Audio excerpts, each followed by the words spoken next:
En esta ocasión, como lo hicimos la semana pasada, también vamos a ver algunas diapositivas, algunas presentaciones que nos van a ayudar en lo visual para poder entender un poquito más y retener un poco más de información. El día de hoy vamos a hablar acerca de la Biblia y su tema. Ese es el estudio que el día de hoy vamos a realizar. Muchos hablan de la Biblia, no tan solamente cristianos, no tan solamente nosotros que creemos en el Señor, no tan solamente nosotros que, que la estudiamos, sino que muchos más también la leen. Y el mundo está preparado en la palabra de Dios. El mundo está preparado para poder debatir, para poder sacar sus conclusiones, para poder atacarnos a nosotros, para poder tener también algún argumento, alguna excusa para poder respaldar sus ideas, sus conceptos, su forma de pensar. Entonces la Biblia no es tan solamente el libro del pueblo cristiano, sino que también que es un libro que está en la mira de todos. Es un libro muy controversial. La palabra de Dios es un libro de mucho interés, como les dije, no tan solamente para nosotros, sino que también para la gente que no conoce al Señor. Y conocer el tema de la Biblia es de suma importancia. Para nosotros los cristianos conocer el tema de la Biblia, que quizás fuese algo sencillo, que quizás es algo básico el poder decir, conocer el tema de la Biblia, pero muchas veces no lo manejamos. Muchas veces no entendemos cuál es el tema central, de qué trata la palabra de Dios, cuál es el tema de la palabra de Dios.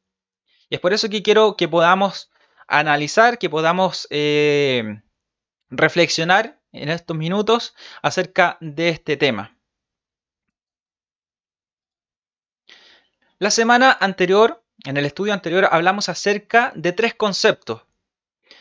Dimos mucha más importancia a lo que era la revelación.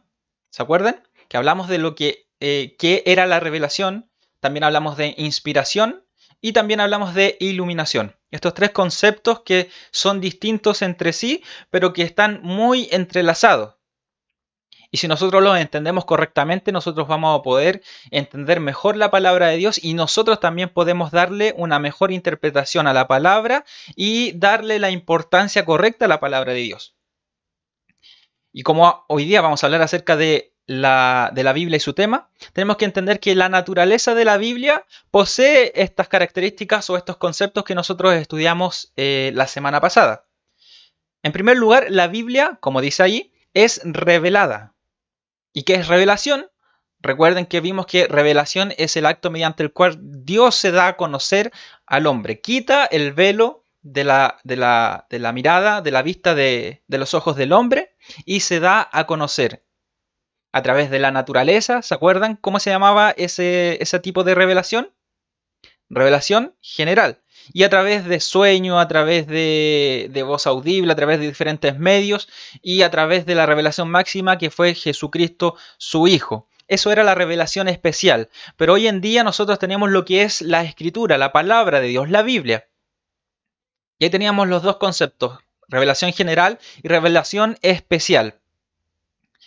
Entonces la palabra de Dios en su naturaleza es revelada. También es inspirada. ¿Y qué era la inspiración?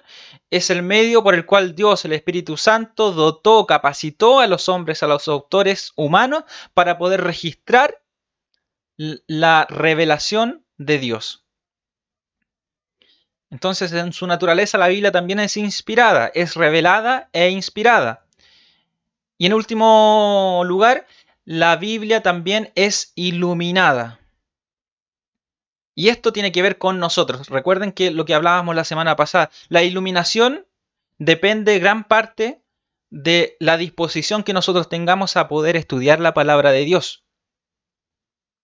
Entonces, cuando nos enfrentamos a la naturaleza de la Biblia, nosotros podemos decir que la Biblia es revelada, que es inspirada y es iluminada a través del Espíritu Santo que arroja luz sobre nuestras mentes para poder comprender el significado correcto de la palabra de Dios. Entonces, teniendo en cuenta, teniendo presente estos tres conceptos, estos tres puntos, nosotros vamos a entender la naturaleza de la palabra de Dios. En el concepto 2, en cuanto a que la palabra de Dios es inspirada por Dios, vemos que la naturaleza bíblica o la naturaleza de la Biblia es doble, es 100% divina y 100% humana. ¿Por qué 100% divina? Porque Dios la inspiró. Dios guió a los escritores, por ejemplo, a los evangelistas, a Mateo, Marco, Lucas y Juan, para que pudiesen escribir. Pero ahora los escritores no fueron unos títeres que escribieron como un secretario que escribe tal cual lo que el Espíritu Santo, lo que Dios le está entregando. En algunas ocasiones sí pasó así, como lo fue en los 10 mandamientos, que son directamente las palabras de Dios. Pero cuando Dios inspira a los hombres, Dios los capacita, les da las herramientas, las capacidades, los libra de error, pero también utiliza las capacidades de cada autor, de cada persona. Ocupa sus personalidades para poder redactar la revelación de Dios. Es por eso que la Biblia es 100% divina y 100% humana. Esa es la naturaleza de la Biblia, la naturaleza de la palabra de Dios. ¿Cuál es el tema de la Biblia? Y esto es lo que nos importa a nosotros, es el centro de nuestro estudio del día de hoy.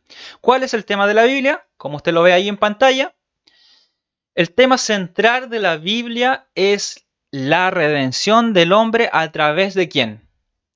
A través de Jesucristo. Ese es el tema central de la Biblia, la redención del hombre a través de Jesucristo. Cuando nosotros entendemos cuál es el tema principal, cuál es el tema central de la palabra de Dios, nosotros vamos a poder interpretar mejor la palabra de Dios, porque la palabra de Dios la vamos a interpretar a la luz de este tema.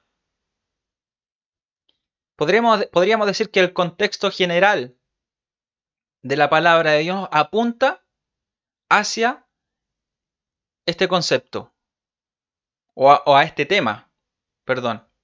La redención del hombre a través de Jesucristo. Una de las características de la teología bíblica y exegética, que es un método de estudio bíblico o método de estudio teológico, es que la Biblia se interpreta cristocéntricamente. La Biblia es cristocéntrica. Nosotros tenemos que interpretar la palabra de Dios, las historias del Antiguo Testamento, las historias del Nuevo Testamento, las historias que nos narra el Antiguo Testamento, nosotros las tenemos que interpretar a la luz de Cristo. Nosotros tenemos que encontrar a Cristo a través de aquellos textos. Obviamente, algunas historias no están hablando de algún hecho en particular. Alguna situación que se narra en la Escritura está hablando de un hecho en particular, una historia personal quizás. O de una situación en donde nos cuesta mucho poder ver a Cristo detrás de aquello. Pero la labor de nosotros como intérpretes de la palabra de Dios es poder ver a Cristo en todas aquellas cosas, en todas aquellas historias, en todas aquellas situaciones. ¿Por qué? Porque el tema central de la palabra de Dios es la redención del hombre a través de Jesucristo. Entonces, ya ahí tenemos ya conceptos que nos van aclarando nuestra interpretación de la palabra de Dios. Ahora, ¿cómo vemos a través de la Biblia este tema? La redención del hombre a través de Jesucristo. ¿Cómo nosotros vemos este tema? A lo largo de los 66 libros de la Biblia. No vamos a ir libro por libro, sino que vamos a ir por secciones.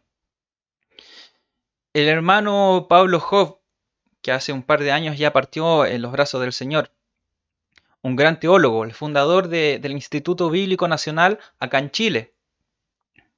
Él en su libro El Pentateuco, él hace una definición, más que una definición, una clasificación de la Biblia en donde se ve reflejado el tema central, que como hemos dicho es la redención la redención del hombre a través de Jesucristo. Y el Antiguo Testamento, desde Génesis hasta Apocalipsis, es la preparación para la manifestación del Redentor. La preparación para la manifestación del Redentor. Y cuando hablamos del Redentor, ¿estamos hablando de quién? Estamos hablando de Jesucristo. Todas las historias desde Génesis, bueno, aquí es desde Génesis hasta Malaquías, no desde Génesis hasta Apocalipsis, sino que todo el Antiguo Testamento, desde Génesis hasta Malaquías, el pueblo de Israel, el pueblo de Dios, estuvo preparándose para la manifestación de Jesucristo. Dios estuvo preparando al pueblo de Israel. Dios lo estuvo preparando desde que comenzó con Adán y Eva, desde que Dios creó al hombre y la mujer. Dios los estaba preparando para la manifestación de Jesucristo. Ahora, si nosotros nos colocamos a pensar un poco, Adán y Eva cuando fueron creados, Dios tenía un plan para ellos, Dios quería que ellos fuesen perfectos, que ellos no cometieran pecado. Yo creo que la intención de Dios era que ellos pudiesen ser su creación máxima. Pero ellos pecaron, ellos desobedecieron. Y muchos de nosotros pensamos que Jesucristo, la cruz, el sacrificio de Cristo es el plan B que el Señor tenía cuando el hombre y la mujer pecaron, cuando Adán y Eva pecaron en el huerto del Edén. Pero la palabra de Dios nos dice que los propósitos de Dios son eternos, son perfectos. Y el sacrificio de Cristo, la redención del hombre a través de Jesucristo, no era el plan B del Señor, no era el plan B de Dios, sino que todo esto pertenecía al plan de Dios, al plan único de Dios. Entonces cuando Dios crea al hombre y a la mujer, vemos en Génesis capítulo 3, versículo 15, la primera promesa de redención. Ya está apuntando hacia ¿quién? Hacia Cristo. Entonces cuando vemos el Antiguo Testamento, vemos que Dios va preparando al pueblo de Israel. Dios va preparando al hombre, a la mujer, ¿cierto? Va preparando a una familia, a Abraham, a un pueblo, a Jacob, sus hijos, ¿cierto? A una nación, a Israel. Y lo va preparando, le va hablando a través de, como dice Hebreos 1:1, a través de los profetas, ¿cierto? A través de sueños, a través de visiones. Dios va preparando al pueblo de Israel para la manifestación de la revelación máxima de Dios, que es el Redentor, Jesucristo. Hebreos nos habla que las cosas antiguas, las cosas pasadas eran sombras de lo que había de venir. Usted recuerda que en los libros de Éxodo el Señor manda a Moisés a construir un tabernáculo, una tienda, un lugar donde el Espíritu de Dios iba a morar en medio del pueblo de Israel, en medio de las tribus. Y cada utensilio, cada mueble, todo el mobiliario del tabernáculo, los lugares, el lugar santo, el lugar santísimo, el propiciatorio, el lavacro, el altar de bronce, todo tenía un significado. Obviamente para los israelitas tenía un significado simbólico en el momento, pero ellos también estaban siendo preparados por Dios para la manifestación de Jesucristo, que Él obviamente iba a ejemplificar, a hacerse carne. De hecho, el capítulo 1 de Juan, versículo 14, dice que y vimos, y el verbo se hizo carne y habitó entre nosotros. Y cuando dice que se hizo carne, el texto quiere decir, en griego, en el original que fue escrito en el Nuevo Testamento, ocupa una palabra que quiere decir se tabernaculizó. O sea que Jesucristo era el tabernáculo de Dios aquí en la tierra. Entonces, todas estas ceremonias, todas estas ofrendas, estos sacrificios, todo este ritual, todo esto que se realizaba en torno a lo que era las ofrendas, el sacrificio y la adoración y el servicio en el tabernáculo, todo esto apuntaba hacia Cristo, para que cuando Jesucristo se manifestara, cuando Él se hiciera carne, cuando Él tomara forma de hombre, el pueblo de Israel estuviese preparado para poder identificar al Mesías, al Hijo de Dios. Y los profetas hablaron, los profetas indagaron. Los profetas se preocuparon de saber cuándo, cómo y dónde y quién sería el Mesías. ¿Quién sería el Redentor? Pero recuerden que en el estudio anterior vimos que la revelación es progresiva, ¿cierto? La revelación cada vez iba creciendo. Cada vez el hombre iba teniendo más revelación. Y cada vez se iba acercando a la revelación máxima que es Jesucristo. Por eso que en el Nuevo Testamento se habla que Juan el Bautista es el mayor de todos los profetas. Y vemos al profeta Elías, al profeta Eliseo, que fueron grandes profetas de Dios. Pero aún así, Juan el Bautista fue el mayor de todos. ¿Por qué? Porque él pudo ver al Mesías. Él pudo estar con Cristo. Él pudo verlo. Él pudo preparar el camino del Mesías, del Hijo de Dios. Entonces vemos que todo lo que nosotros vemos en el Antiguo Testamento, toda esta historia, todo esto apunta hacia Cristo. Todo esto era sombra de lo que había de venir. Ahora, como eran sombras, como esto es pasado y Jesucristo es la revelación máxima, ¿debemos despreciar el Antiguo Testamento, la revelación del Antiguo Testamento? Claro que no. El Antiguo Testamento nos va a contextualizar la manifestación de Jesucristo. Sin el Antiguo Testamento no podemos entender el Nuevo Testamento. No podemos contextualizar el Nuevo Testamento. Y el Antiguo Testamento sin el Nuevo Testamento también es una historia inconclusa. ¿De quién hablaron los profetas? ¿A quién tipificaba el sacrificio? Entonces vemos cómo el Antiguo Testamento es la preparación para la manifestación del Redentor.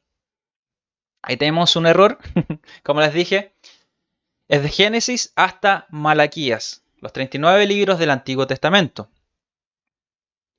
Nos dicen que es la preparación para la manifestación del Redentor. De ahí nos saltamos ¿a qué? A los evangelios. ¿Qué papel juegan? ¿Qué papel juegan los evangelios en el tema de la Biblia? Los evangelios son la manifestación del Redentor. Si el Antiguo Testamento fue la preparación del pueblo de Dios, fue la preparación que Dios hizo con el pueblo de Israel para la manifestación de Jesucristo, los evangelios nos muestran, nos hablan de Jesucristo. Aquí vemos la manifestación de Jesucristo. Y los evangelios nos hablan de diferentes perspectivas. Si usted lee un texto de teología y que hablen de los evangelios, se hablan de los evangelios sinópticos. Y los evangelios sinópticos son los primeros 3 evangelios del Nuevo Testamento. Los 3 primeros evangelios, son 4 evangelios canónicos que nosotros tenemos. Mateo, Marcos y Lucas. ¿Por qué son sinópticos? Porque estos 3 nos hablan casi lo mismo. Nos presentan casi las mismas historias y en algunos casos, en algunas porciones, nos presentan casi las mismas palabras, casi sacadas textualmente, quizás uno del otro. Bueno, eso es otro estudio, otro tema. Pero aquí tenemos los evangelios sinópticos, que son los primeros 3, y también tenemos el evangelio de Juan. Pero sí, el evangelio de Juan tiene una diferencia, que es más teológico que los primeros 3 evangelios. Ahora una pregunta para ustedes. Quizás no los voy a poder leer ahí, pero una pregunta. ¿Cuántos de estos 4 evangelistas eran discípulos de Jesucristo? ¿Cuántos de estos 4 evangelistas eran discípulos de Jesucristo? ¿Mateo era discípulo de Cristo? ¿Marcos era discípulo de Jesucristo? ¿Lucas era discípulo de Cristo? ¿Y Juan era discípulo de Cristo? Ahí les dejo una preguntita. Mateo, ¿cómo nos presenta a Jesucristo? Mateo, él escribe a quiénes? A, a los judíos. Y presenta a Jesucristo como el rey. Presenta a Jesucristo como rey. El Mesías. El rey Mesías. Por eso que ocupa muchas veces en su texto, en su evangelio, y esto ocurrió para que se cumpliese lo que dijo el profeta tanto, tanto. Y hay muchas citas de Mateo que él citando el Antiguo Testamento, él lo hace para comprobar que Jesucristo es el Mesías, el que fue prometido por las escrituras del Antiguo Testamento. Entonces él presenta a Jesucristo como el Rey, como el Mesías. Él escribe obviamente a los judíos y por eso que ocupa mucho lo que es el Antiguo Testamento, cita mucho el Antiguo Testamento porque él está hablando judío y los judíos iban a entender claramente a lo que se estaba refiriendo Mateo. Marcos presenta a Jesucristo como el siervo. Como el siervo. Y Marcos le escribe, su literatura, su forma de escritura es bien vívida, es como activa, es rápida. Marcos termina de hablar, de detallar alguna situación, alguna historia, y dice, y enseguida, y después, y al momento, y luego. Entonces es como bien didáctica, es bien rápida la lectura de Marcos. Y él le escribe no a judíos, sino que probablemente Marcos le escribe a romanos, a los romanos. Entonces vemos que entre Mateo y Marcos ya hay diferencias. Si bien los primeros 3 hablan casi lo mismo, presentan la vida de Jesucristo, la manifestación de Cristo, pero aún así tienen sus detalles distintos, tienen una perspectiva distinta. Marcos lo presenta como el siervo. Lucas, ¿cómo presenta a Jesucristo? Lucas lo presenta como hombre. Lucas lo presenta como un hombre. Y vemos que Lucas le escribe, no podríamos decir que le escribe ni a judíos específicamente, porque sí, judíos, romanos y de todos lo escuchan, o sea, lo leen. Esa es la intención de Lucas, que todos lo puedan también leer. Pero Lucas le escribe a quién. ¿Quién es el destinatario del Evangelio? Al excelentísimo Teófilo, ¿ya? Una persona distinguida. Entonces vemos que Lucas lo presenta de otra forma, como hombre. Lucas, ¿cuál era su profesión? Lucas era médico de profesión. Y él dice, comenzando el Evangelio, capítulo 1, de versículo 1 al 4, creo, no estoy bien seguro, pero él explica el por qué él escribe este Evangelio. Ya que muchos han intentado poner por orden todos los acontecimientos, la historia de la vida de Jesucristo. Ahora Lucas lo está haciendo para este personaje, Teófilo. Y presenta de una forma distinta a Jesucristo.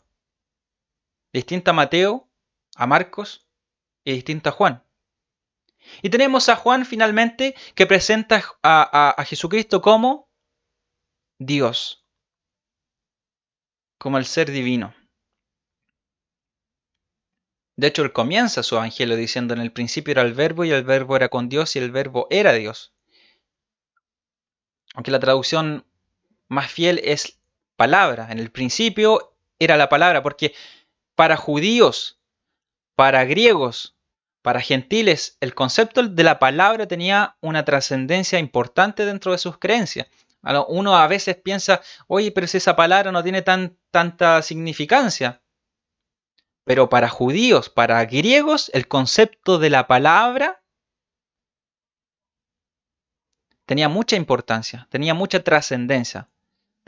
Y cuando Juan utiliza este concepto de la palabra, él está volando la cabeza a judíos, a paganos, a gentiles, a griegos, porque le está enfocando ese concepto trascendental para todos ellos y lo está enfocando en Jesucristo. Jesucristo es la palabra. Jesucristo es Dios. Jesucristo es el verbo hecho carne.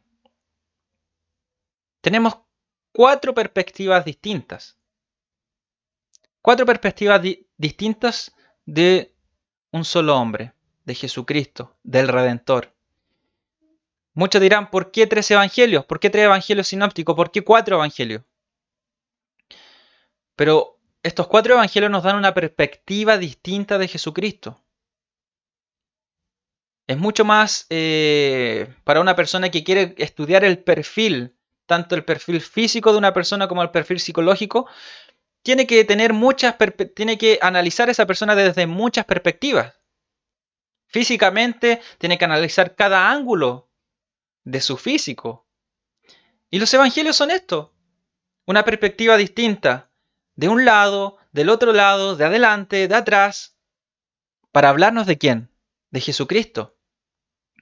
¿Pensaron en la pregunta que les hice? ¿De quiénes de estos cuatro evangelistas eran discípulos de Jesucristo?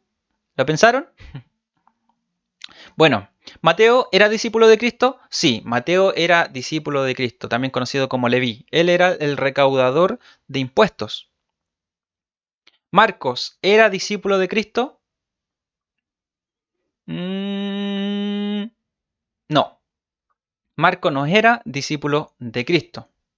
Marcos fue quien acompañó a Bernabé y a Pablo en sus primeros viajes misioneros.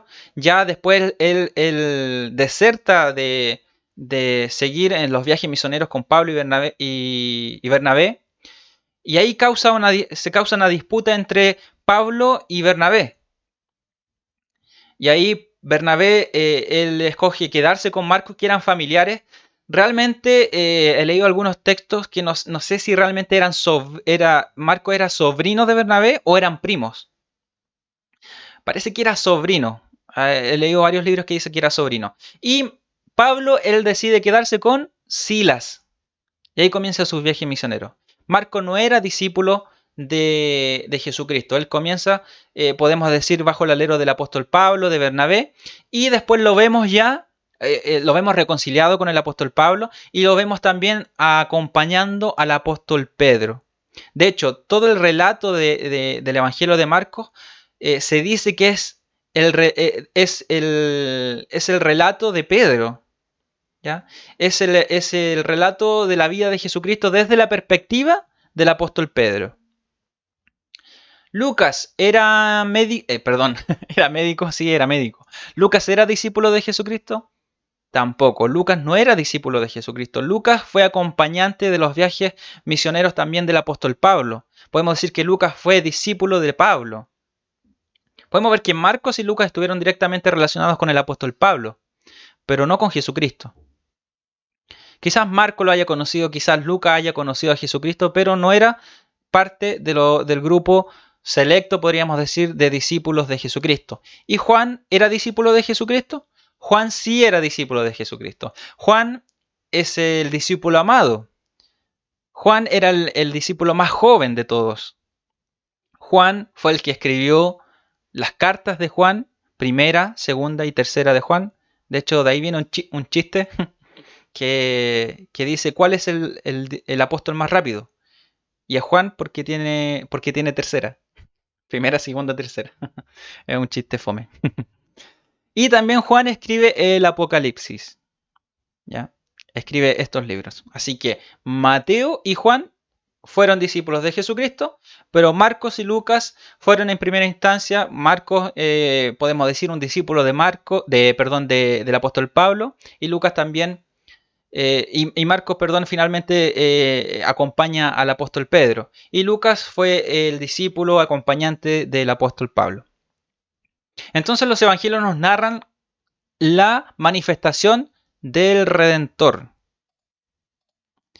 Seguimos con el estudio del tema de la Biblia a través de la Biblia, a través de esta clasificación que hemos hecho. Ya hemos visto el Antiguo Testamento como la preparación para la manifestación del Redentor, los Evangelios como la manifestación del Redentor. Y el libro de Hechos nos habla acerca de la proclamación, de la predicación del mensaje y de la obra del Redentor. El libro de los Hechos nos habla acerca, el primer punto ahí que nos habla es la iglesia. En el libro de los Hechos vemos el nacimiento de la iglesia. Vemos el surgimiento de la iglesia en Pentecostés. Y vemos el capítulo 1, versículo 8 del libro de Hechos que nos da el bosquejo para nosotros poder entender cómo el libro de los Hechos o cómo el autor, ¿ya? Que fue el mismo Lucas, ¿ya? Que fue la continuación del Evangelio de Lucas. Vemos cómo la iglesia se va expandiendo, cómo la iglesia se va desarrollando. Hechos capítulo 1, versículo 8 nos dice: y me seréis testigos en Jerusalén, en Judea, en Samaria y hasta el último de la tierra. Y es así como el libro de los Hechos se va desarrollando, cómo el evangelio se va expandiendo. En Judea, en Jerusalén, Judea, ¿cierto? Toda la región de Judea, después en Samaria, y después se va expandiendo por todos los rincones del imperio. El apóstol Pablo llega hasta Roma, ¿cierto? Predicando el evangelio. Entonces vemos cómo el libro de los Hechos nos habla acerca de la predicación. Así como la iglesia se iba expandiendo, no se iba expandiendo solamente en miembros, sino que se iba expandiendo en lo que era la predicación, la proclamación. Para la iglesia del primer siglo no era lo importante los templos. De hecho, no querían tener templos, no querían tener nada donde las autoridades, los judíos y los romanos los pudiesen encontrar, porque obviamente iban a ser capturados, iban a ser arrestados y asesinados. Entonces, el propósito de la iglesia era poder proclamar, predicar el mensaje de Jesucristo, de la obra de Jesucristo, del Redentor. ¿Cómo lo hicieron? A través del Espíritu Santo. El Espíritu Santo era quien guiaba la iglesia. El Espíritu Santo era el que estaba detrás del crecimiento sobrenatural de la iglesia. Estaba detrás o estaba con los discípulos que ministraban, que predicaban, que obraban milagros, grandes señales, pero todo iba en pos de el cumplimiento de la gran comisión que el Señor le había entregado. Ir por el mundo, ir por las naciones y predicar el Evangelio, ir y hacer discípulos de las naciones, enseñándoles todas las cosas, hacer discípulos, proclamar el mensaje y la obra del Redentor. Vemos una palabra ahí que dice el querigma, que es una palabra griega, y que el querigma nos habla acerca de la predicación, de la proclamación de los apóstoles, de los discípulos, la enseñanza de los discípulos, la predicación, sí, de los discípulos. ¿Y cuál era el centro del querigma, de la predicación, de la proclamación de los apóstoles? Era Jesucristo.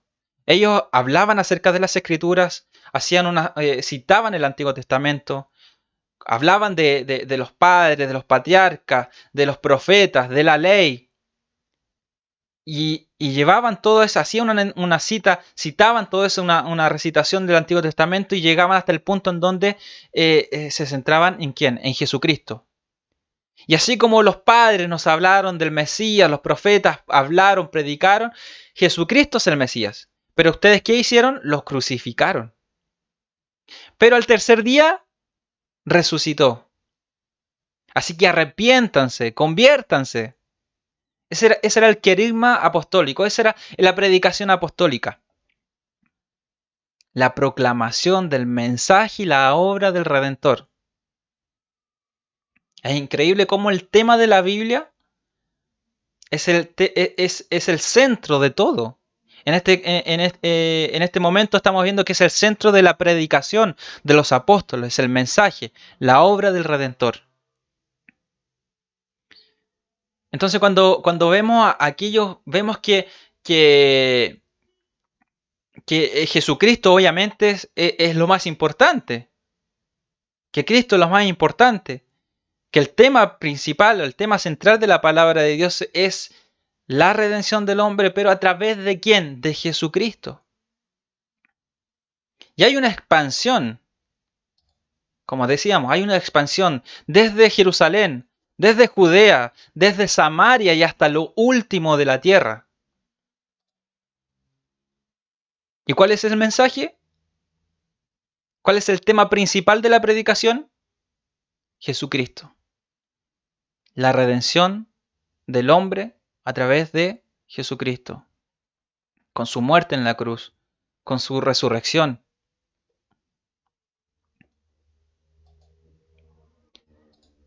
Pasamos a otro punto, a otra clasificación del Nuevo Testamento, como son las epístolas. Tenemos las epístolas, que son las cartas, ¿cierto? Que en su mayoría escribió el apóstol Pablo. Pero también tenemos las cartas universales o las cartas generales, que son, por ejemplo, las que no escribió Pablo.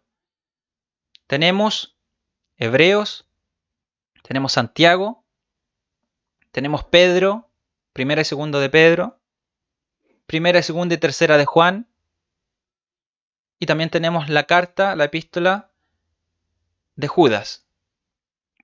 Ahí tenemos las cartas universales, las epístolas universales. ¿Y de qué nos hablan las epístolas? Tanto paulinas como generales. Nos hablan acerca de la explicación del mensaje y la obra del Redentor.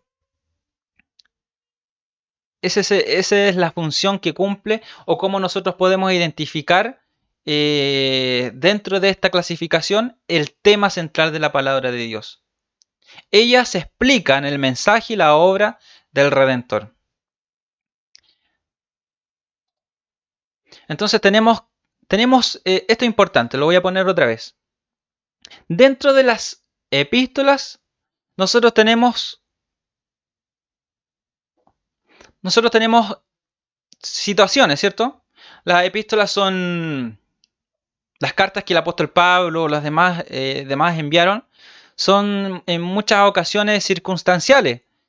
Son enviadas porque hay algo, responden a alguna situación que está aconteciendo, que está sucediendo en las iglesias.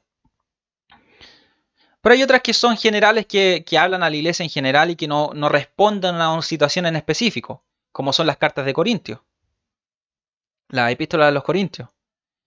Y estas cartas nos contienen hechos descriptivos, como dice ahí, y prescriptivos. ¿Qué significa esto? ¿Qué significa descriptivo y prescriptivo? Muchas de las cartas nos hablan de a ciertas situaciones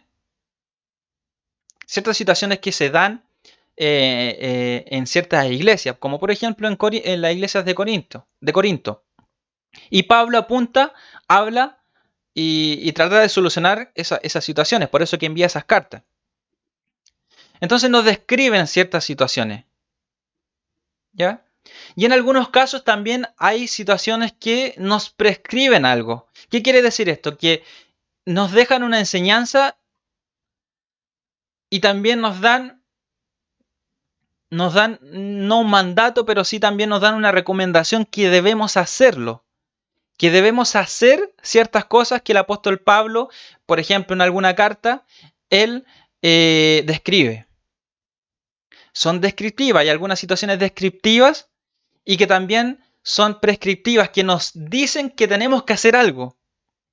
No tan solamente leer la situación y analizar la situación y no aplicarla, sino que también hay ciertas situaciones, hay cierto, podemos decir, relatos en la Biblia, en la Escritura, no tan solamente en la epístola, sino que también hay relatos en la Escritura que nos invitan a nosotros a poder hacer lo mismo,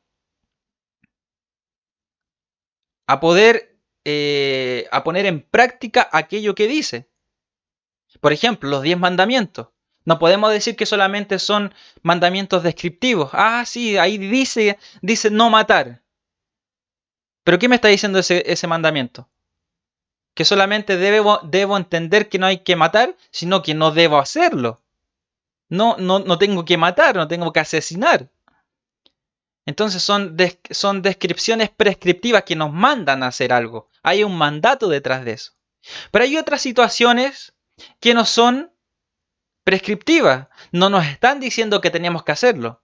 Hay algunas situaciones que el apóstol Pablo realiza o da una solución, pero es a esa situación en específico. Pero no en todas las situaciones. No es aplicable a todo. Nosotros no podemos extraer alguna situación de la escritura y sin tener un mayor conocimiento, sin contextualizar el texto, decir que el texto no está diciendo que teníamos que hacerlo también. Nos está dando un mandato de hacer algo. Por ejemplo, en el mismo libro de Hechos, como lo vimos ya en el punto pasado. Por ejemplo, el libro de Hechos nos habla que los primeros cristianos, la iglesia primitiva, los primeros creyentes, ¿qué hacían con sus heredades, con sus terrenos, con su dinero? ¿Qué hacían con sus propiedades? Las vendían y las entregaban a los pies de los discípulos. O sea que lo dejaban a merced para que los discípulos pudiesen repartir y pudiesen administrar todas aquellas heredades, terrenos y dinero. Ahora, eso es una acción, una descripción que solamente nos está dando a entender lo que el autor Lucas nos está describiendo este hecho, lo que pasó, o quiere también darnos a entender que hay un mandato detrás de esto. Si usted lee después, más adelante, en los textos, ¿cierto? En los viajes misioneros del apóstol Pablo, él anda en cada iglesia que va, él está pidiendo una ofrenda para los santos de Jerusalén. ¿Por qué? Porque podemos decir la locura, la efervescencia escatológica, ¿ya? De que Cristo venía. Muchos dejaron de trabajar quizás, muchos dejaron todas las cosas, muchos vendieron sus terrenos, vendieron sus casas, vendieron sus heredades, como Ananías y Zafira, ¿ya? Como Bernabé también, y lo dejaron todo. Pero ¿qué pasó? Cristo no vino en el tiempo que ellos pensaban que venía. La iglesia se empobreció. Muchas veces estos textos sacados de contexto son un pretexto.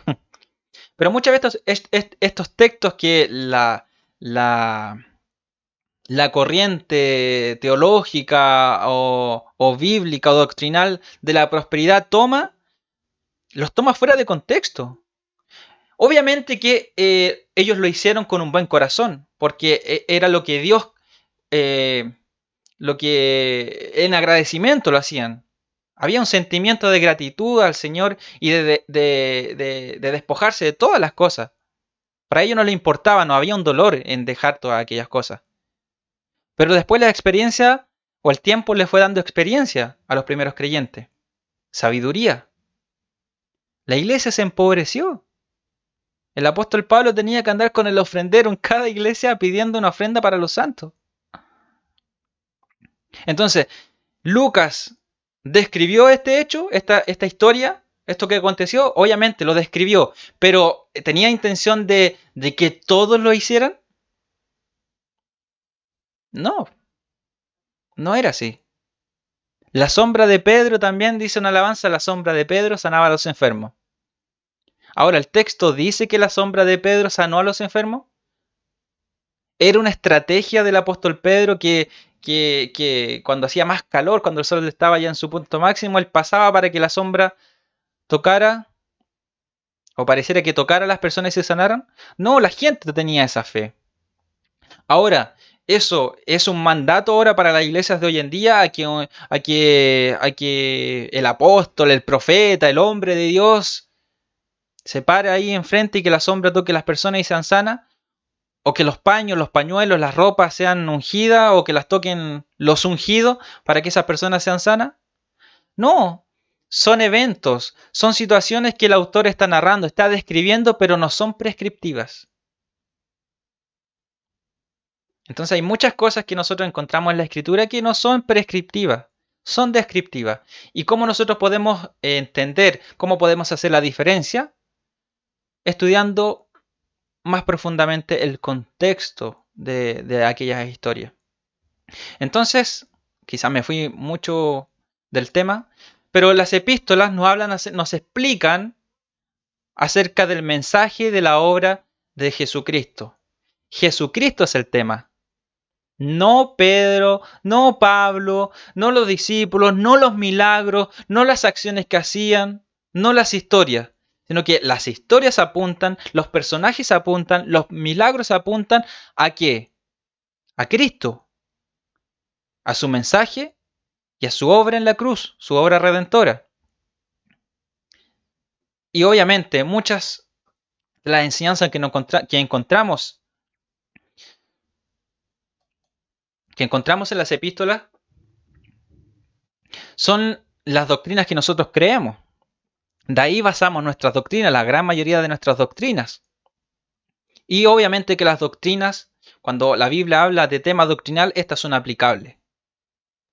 ¿Ya? No podemos obviar las doctrinas y no creerlas y no practicarlas. Si son obviamente aplicables y, y practicables. No sé si existe esa palabra.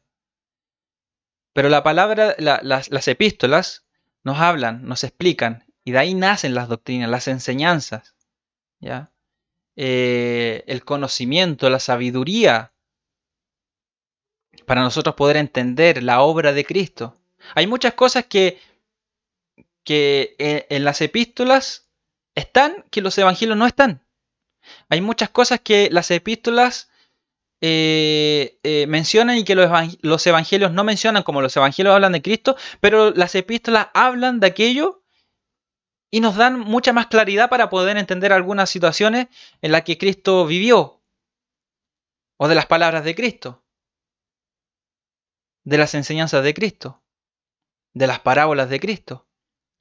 Entonces es importante que podamos entender aquello. Finalmente, cuando nosotros nos encontramos con el Apocalipsis, vemos ya la consumación del mensaje y la obra del Redentor. El libro de Apocalipsis nos habla de la revelación de Cristo. Muchas veces nos enfocamos mucho en las cosas futuras.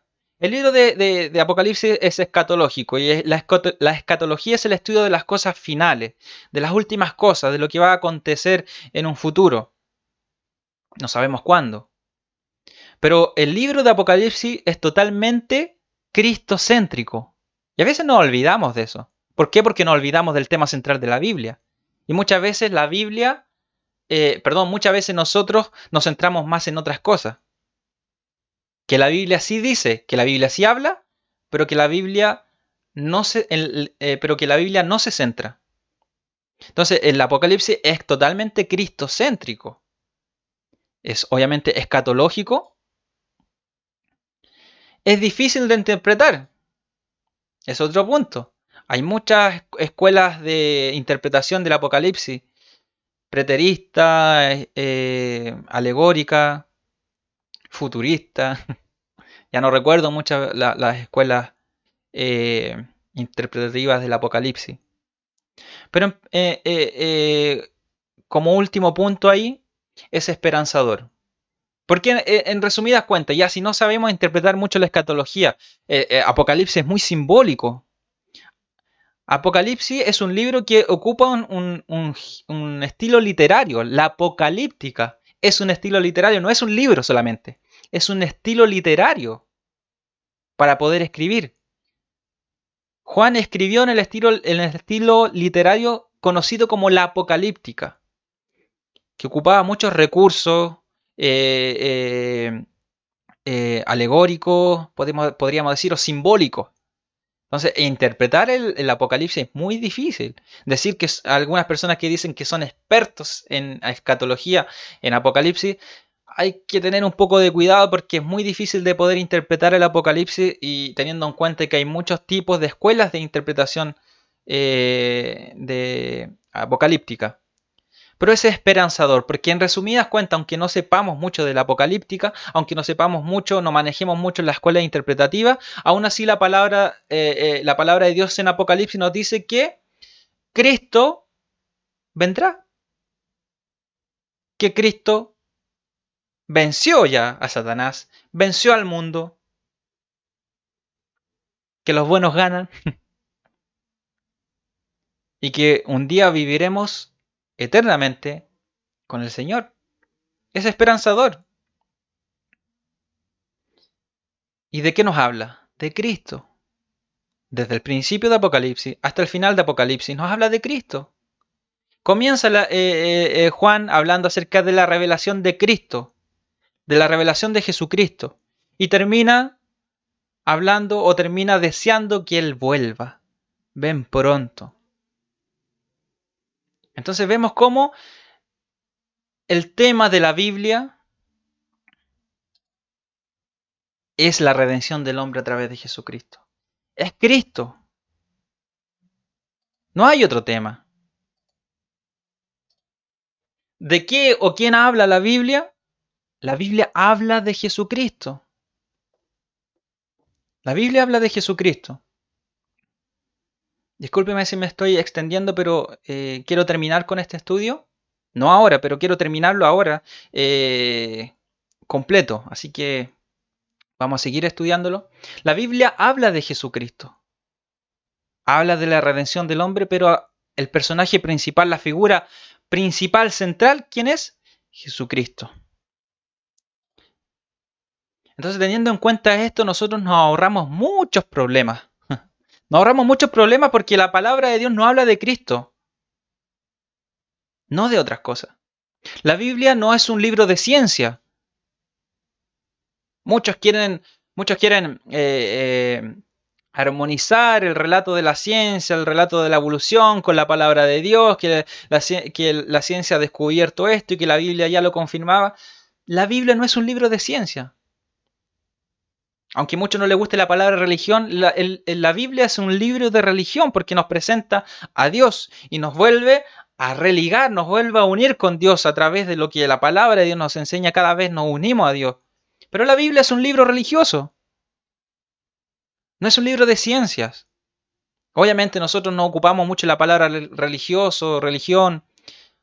Hablamos de la Biblia como la palabra de Dios porque eso es lo que es.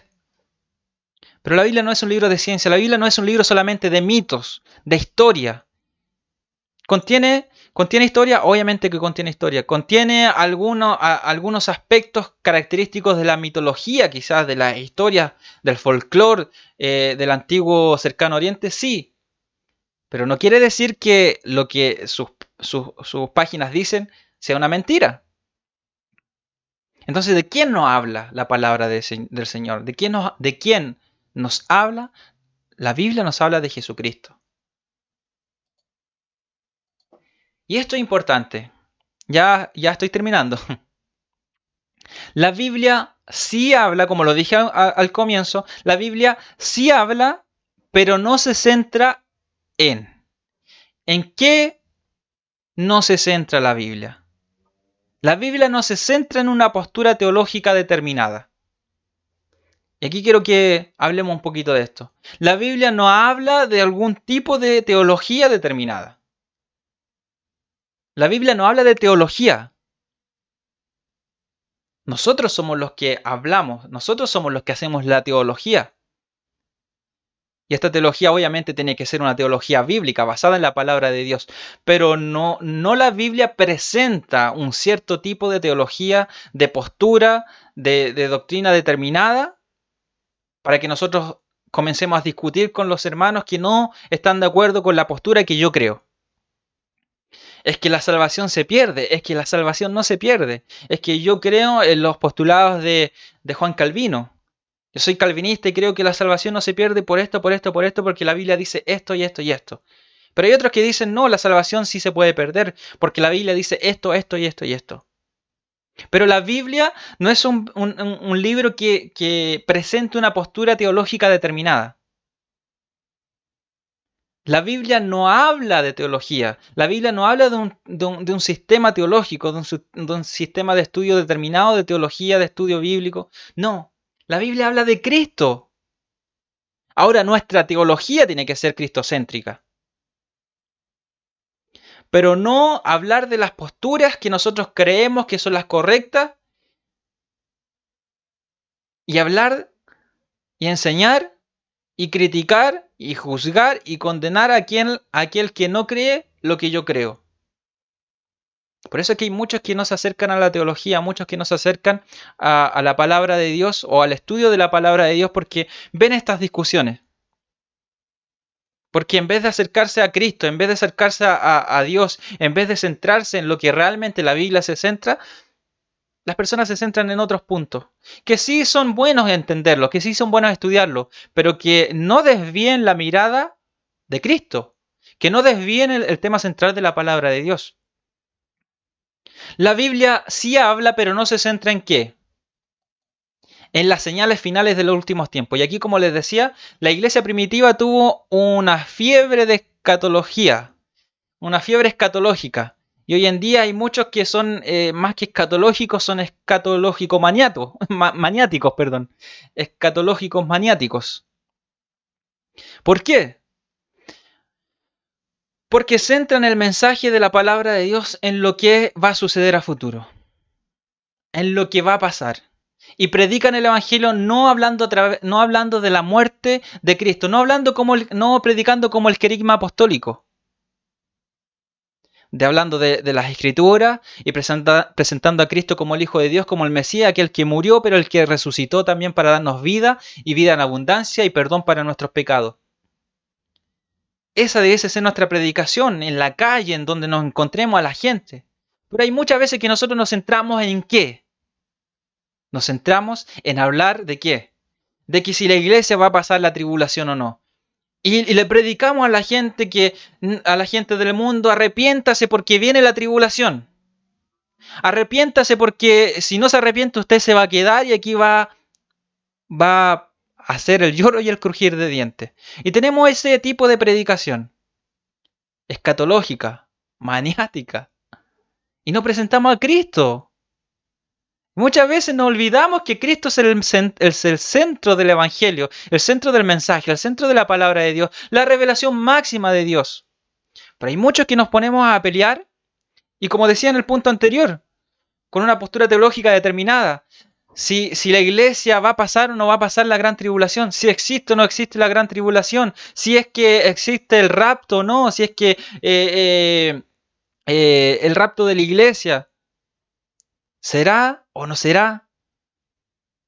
Entonces yo no quiero aquí debatir estos temas, pero muchas veces nosotros hablamos y nos centramos en esto. Como dije también en el estudio anterior, muchos no esperan la venida de Cristo. Muchos de los que nosotros que decimos que somos cristianos y en vez de predicar a Cristo y anhelar como Juan, el apóstol, en el Apocalipsis diciendo, ven pronto.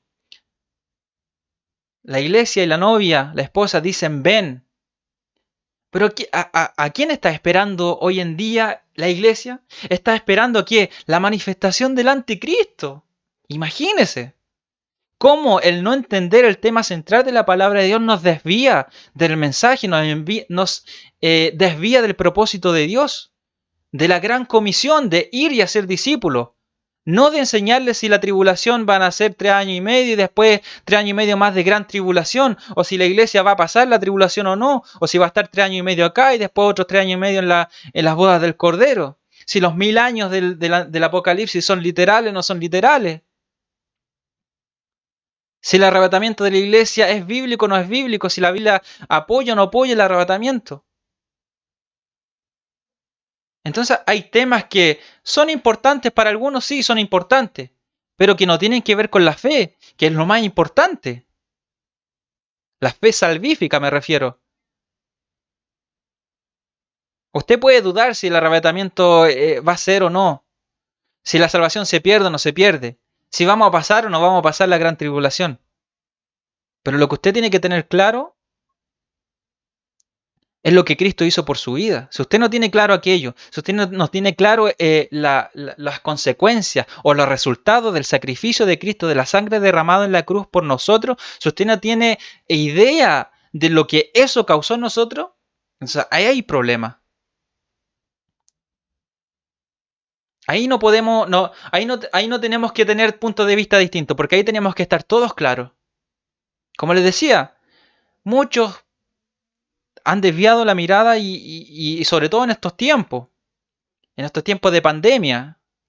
en donde muchos dicen los últimos tiempos ya son los últimos tiempos, Cristo ya viene. Sí, las señales se han cumplido, pero las señales se cumplieron desde que el Espíritu Santo se derramó sobre toda carne, como dijo el apóstol Pedro, y esto fue para que se cumpliese lo dicho por el profeta, que el Espíritu Santo se derramaría sobre toda carne. ¿En qué tiempos? En los últimos tiempos. ¿Desde cuándo entonces estamos viviendo los últimos tiempos? Desde que el Espíritu Santo se derramó sobre toda carne.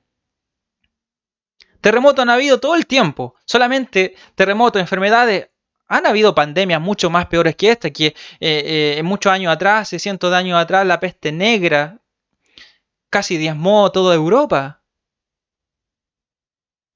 Entonces, lo que hoy en día existe es la comunicación. Sabemos todo lo que está pasando al otro lado del mundo. Pero a veces tenemos esta fiebre de escatología y nos desviamos del mensaje de Cristo. Como iglesia debemos esperar la manifestación de Jesucristo en su segunda venida. No la manifestación del anticristo, de saber quién es el anticristo.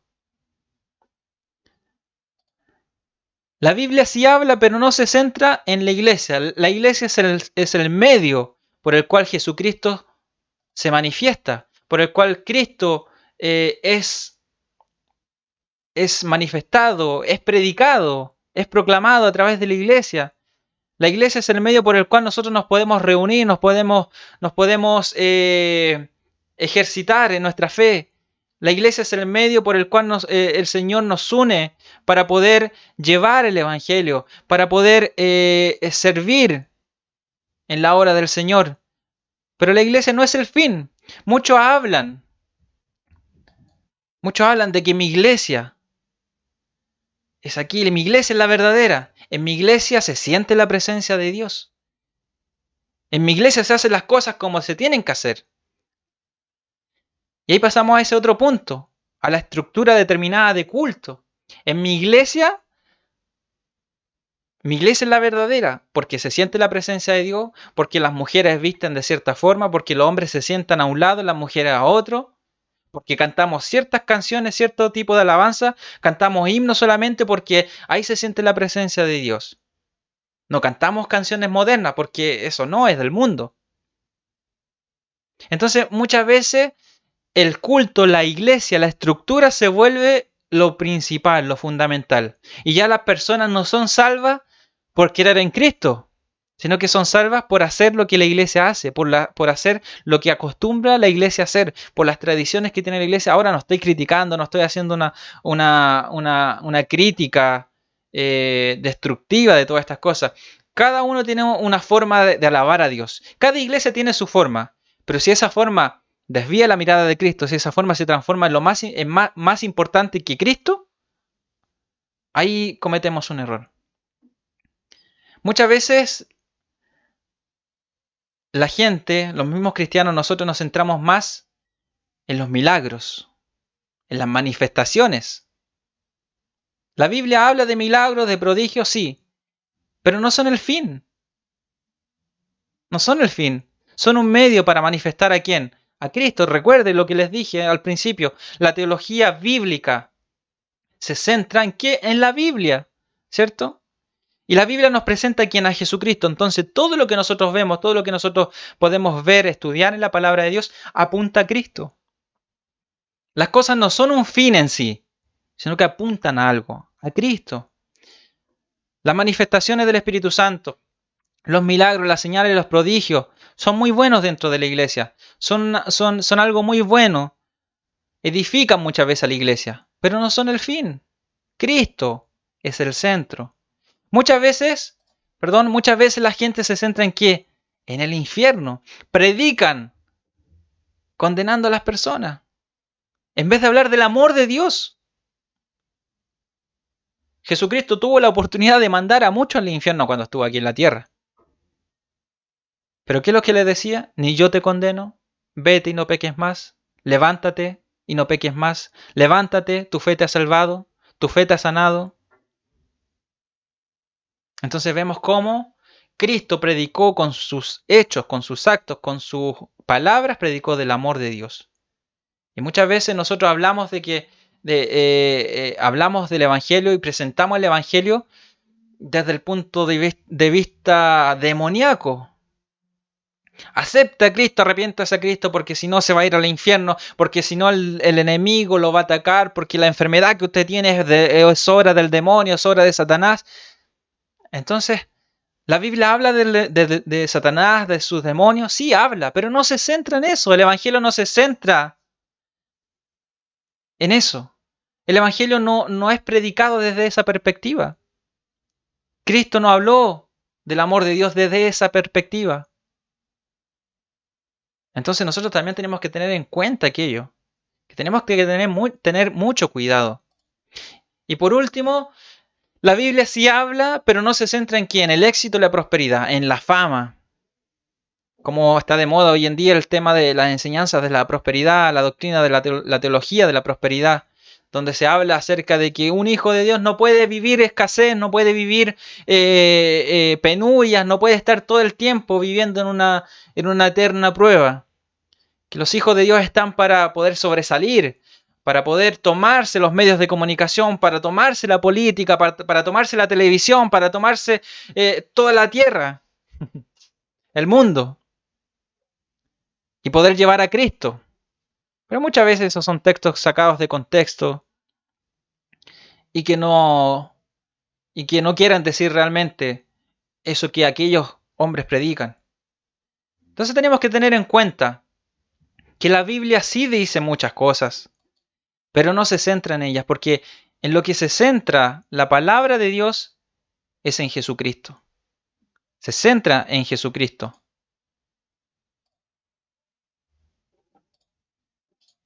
Como conclusión, ¿qué nos dice? ¿Qué nos dice Romanos capítulo 10, versículo 13 al 15? Porque todo aquel que invocar el nombre del Señor será salvo. Importante, ¿eh? No el que tiene un cierto tipo de doctrina, el que tiene un cierto tipo de teología o sistema teológico, no el que no es el que está más preparado en los asuntos escatológicos, no es el que tiene la mejor iglesia, la mejor forma de adoración, de culto, no es el que hace más milagros, no es el que hace más prodigios, no es el que habla en lengua, es el que es más exitoso, el más próspero, sino que es el que invoca el nombre del Señor, este será salvo. Entonces nuestra predicación tiene que ser cristocéntrica, Cristo, Cristo y Cristo.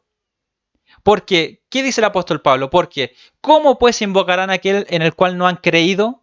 Si usted le predica de la teología de la prosperidad, si usted predica de la teología calvinista, de la teología arminiana, si usted predica de las solas de la reforma solamente, si usted predica de un cierto tipo de doctrina que no está basada ni en la Biblia ni en Jesucristo, ¿cómo la gente va a creer en Cristo si usted está predicando de algo que no está basado en Él?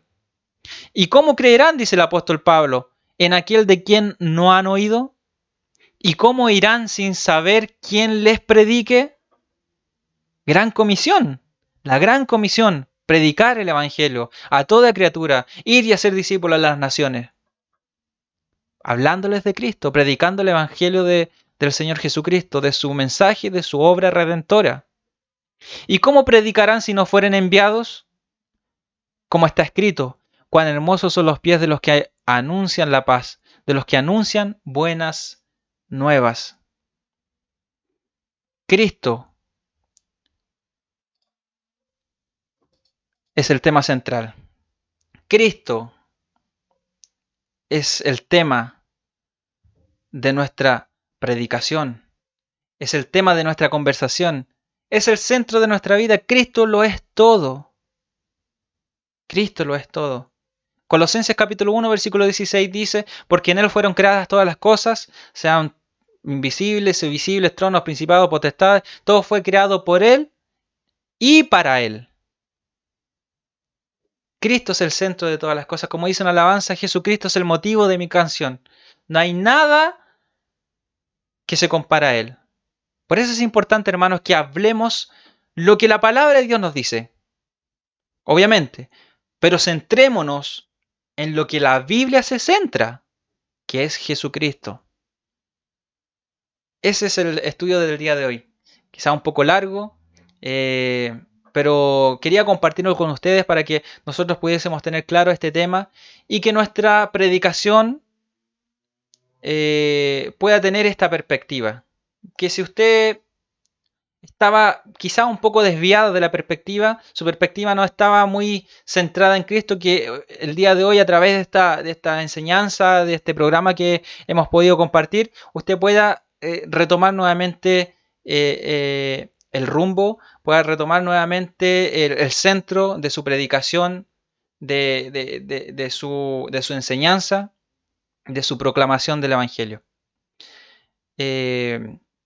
Hasta aquí dejamos este estudio y les dejo invitado ya la próxima semana que podamos compartir un nuevo programa y un nuevo estudio de la palabra de Dios. Así que Dios les bendiga. Gracias a los que estuvieron conectados, gracias a los que estuvieron comentando ahí, enviando saludos. Y nos encontramos en una próxima transmisión ya de este programa Enseñanzas Bíblicas. Que el Señor le bendiga.